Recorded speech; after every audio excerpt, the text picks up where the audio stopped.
If you're thinking about buying a harp, you're likely already looking at different models of harps, and you may be feeling a little overwhelmed about what's the best option and what you should go for.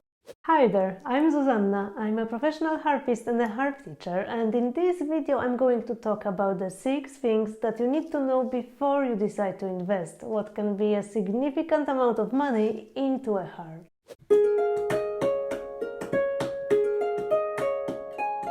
As you're looking into different types of harps and wondering what would be the best choice for a beginner, one thing that not many people realize when they are pondering whether they should spend all that money and make a big financial commitment is that in the world of harp there are other ways than buying. Many harp manufacturers, music shops and also private teachers offer the option of renting a harp. This is a much more affordable way, and it means that even if your harp budget is limited, you can still get started for a fraction of the price of a new harp. This also saves you hours of online research. Just think of all that time you spent comparing all the different models while you could already be playing. If you're renting from a manufacturer, many producers offer to deduct a certain portion of your rental fees from the price of a new harp if you decide to buy from them. Of course, you need to check this directly with the company you would be renting from, but a popular solution is deducting 3 months' worth of total rental fees from the price of a new harp, which effectively means that you're getting to try out a harp for free before buying. Even if you already found a harp that you'd like to buy, it is worth asking if the manufacturer has any models available for rent. You've got nothing to lose. And if it turns out that this option is not available where you live, it is always worth contacting a local harp teacher or a harpist in the local orchestra, as many harpists have more than one harp and they could rent an instrument to their student. While you may not be able to buy that exact harp, the plus side is that you have found a teacher, which will make your journey with the harp so much easier. And also that's someone who can help you when you feel ready to look for your dream harp to buy. When you look at the different types of harps, you can definitely notice the differences in size, the number of strings, and maybe the number of levers and whether they are there or not. And you may be under the impression that if you're a beginner, then you should start looking at the smaller harps that are out there, as many people think that the fewer the strings, the easier the harp would be to play. This is actually not true, and the number of strings doesn't make any difference to how difficult or easy a harp is to play. Even if you sometimes see these small harps branded as perfect for beginners, I would say that a small harp can be harder to learn, especially when you want to learn on your own and you won't have the teacher to help you with this. The one thing about smaller harps is that you may find yourself in situations where you would need to work your way around not having enough strings to play, where you may need help of a teacher to find suitable arrangement or come up with different ways of using the range of the strings that you've got. That's something that you can avoid if you're starting right away on some of the medium-sized models, like for example this one here that's got 34 strings. The other thing is that many of the smallest harps are lap harps that you have to hold and stabilize on your lap while playing, as opposed to a floor harp which is positioned on the floor.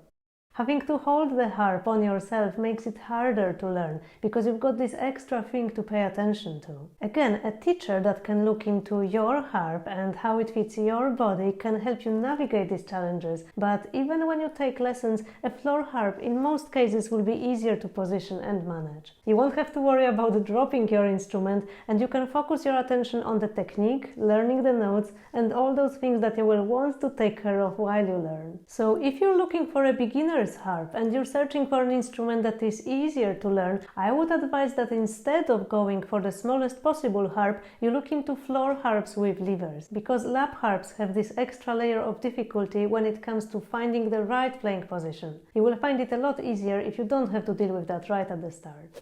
Another common misconception is that a brand new harp is always the best choice. Unfortunately, a new harp in itself doesn't guarantee good quality, and sadly there are some harps out there on the market which are simply unplayable, despite being new, which is why it is so important that if you decide to get a harp, you go to a trusted source. When you get your instrument from a reputable manufacturer, there is a better chance that the harp will retain its value, and when it's well taken care of, it can serve you for many years, and it can often serve more than one owner. And while buying a second-hand harp is a topic for a whole other video, I'd just like to say that instead of a new harp from a brand that I know nothing about, I'd much rather go for a second-hand harp from a renowned harp maker. And in fact, both of my harps that you see in this video are second-hand. But for now, the most important information for you is to do as much research as you can and at least try to look for some reviews online, but ideally talk to a harp teacher or someone who already has some experience playing the harp. There are online communities of harpists where you can get your questions answered, and in the description of this video I will put a link to that group that I've created for beginner harpists. The bottom line is, it's better to ask 10 times than lose your money on an unplayable harp that you won't be able to resell later.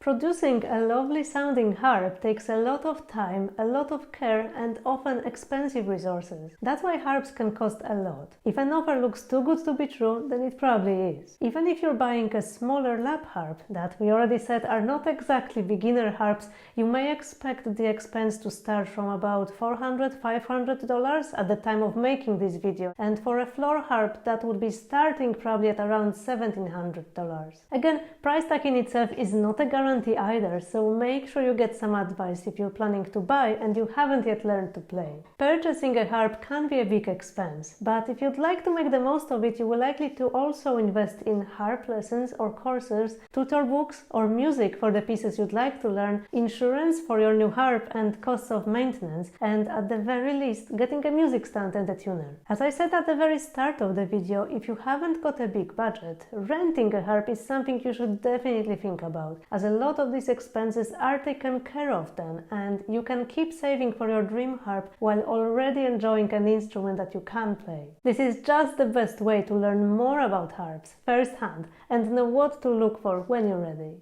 Now that we're discussing costs, another thing that may be a bit of a surprise that you'd better be prepared for is the need to replace strings that break. Sometimes there is this misconception that when you spend all that money on an expensive harp, and especially a brand new harp, that the strings shouldn't break, or at least not that many. But the truth is that all harps break strings, even the brand new ones. The number of breakages depends on many different factors, like the kind of climate where you live and where the harp arrives from, as humidity and differences in temperature affects breakage. Also, type of strings on your harp does make a difference. For example, if you want a higher string tension and a more warm kind of sound, you may want to go for a gut-strung harp, but this kind of strings may break more often. Finally, it is not unheard of that if a harp is traveling from afar, it may unfortunately arrive with a string or two broken on the way. So this is something that you need to be prepared for, and especially if you live far from the nearest shop and delivery of your harp took a while, then you may want to consider purchasing some spare strings, or at least budget for that. I've made a short video to help you decide about that. I'll put a link to this in the description of this episode.